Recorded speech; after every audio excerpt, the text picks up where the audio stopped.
Problema número 6 do capítulo 4. Para pequenas partículas em queda livre na atmosfera, a resistência do ar é proporcional à velocidade, ou seja, orientando o eixo z verticalmente para baixo, é da forma menos ρz ponto, entre parênteses, ρ maior que zero.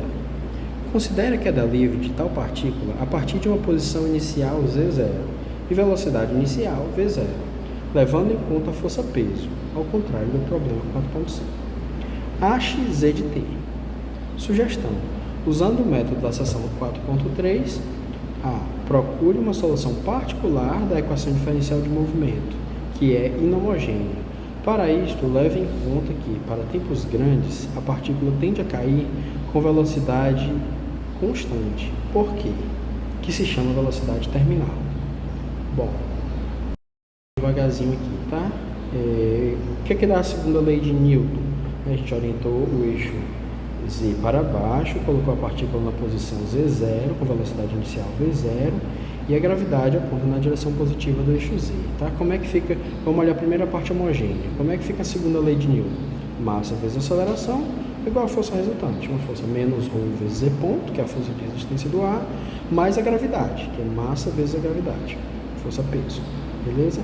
Reescrevendo isso aqui, nós temos z dois pontos, ou seja, derivada segunda de z em relação ao tempo, mais ρ sobre m z ponto igual a g. Tá? Então, agora nós temos uma parte que depende de g e uma parte que não depende de g.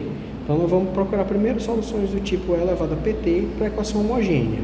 Tá? Igual, parecido com o que a gente fez no problema anterior. Se a gente fizer isso, a gente vai lá na equação, escreve a equação homogênea, z homogêneo dois pontos, né? Derivada segunda, mais ρ sobre m, z homogêneo ponto, isso somado vai dar zero. O que significa dizer que quando a gente colocar E elevado a pt, a derivada segunda dá p ao quadrado e a derivada primeira é simplesmente p. Ora, então, para essa nova equação, como E elevado a pt é sempre diferente de zero, o que tem que ser zero é o que está dentro do parêntese. Beleza? As possibilidades são p igual a zero ou p igual a menos ρ sobre m, né? Que a gente vai chamar isso aqui de menos γ. Beleza? A solução geral é uma combinação linear dessas duas soluções. Então, o nosso z homogêneo é a elevado a menos γt mais b. Certo, beleza. Nós temos agora a solução homogênea. Mas e a parte não homogênea? Eu fiz questão de colocar essa observação aqui por escrito de forma clara, mas eu vou explicar. Eu vou ler e depois eu vou explicar. Após um tempo suficientemente longo, a força de atrito vai equilibrar a força-peso, tornando z ponto constante.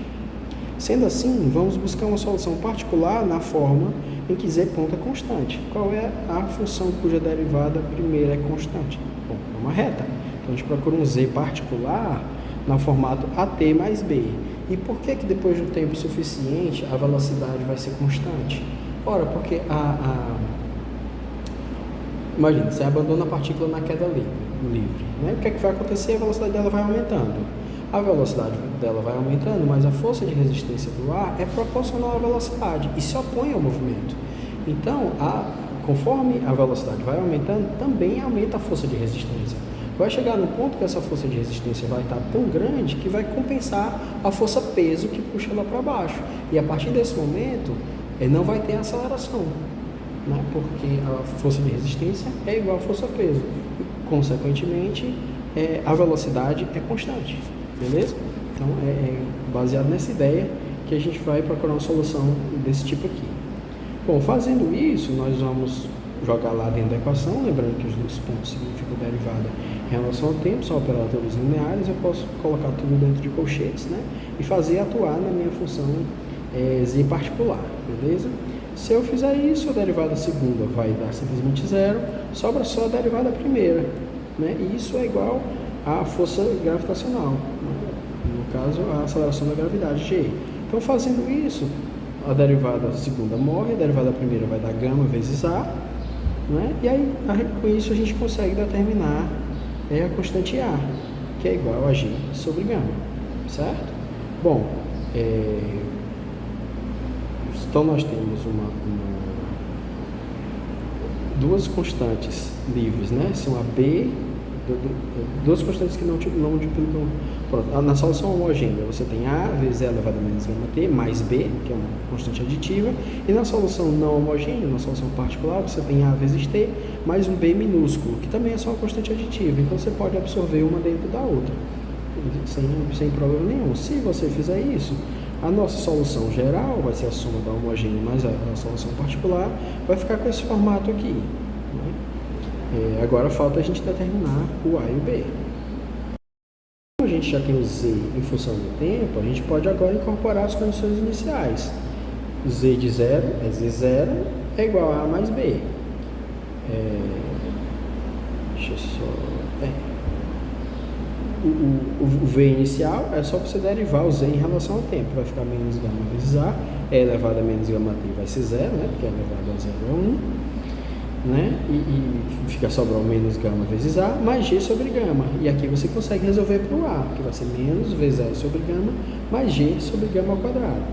Bom, fazendo isso, você consegue jogar lá dentro, achou o A, joga dentro da equação anterior e acha o B, né? Então, jogando tudo lá dentro do Z, fica uma coisa meio comprido aqui e tal, mas o que você tem que fazer é reorganizar as constantes, né? Se você reorganizar as constantes, vai ficar bonitinho. Z de t igual a Z0, mais V0 sobre gama menos G sobre gama ao quadrado, tudo isso que multiplica 1 menos E elevado a gama t, mais GT sobre gama.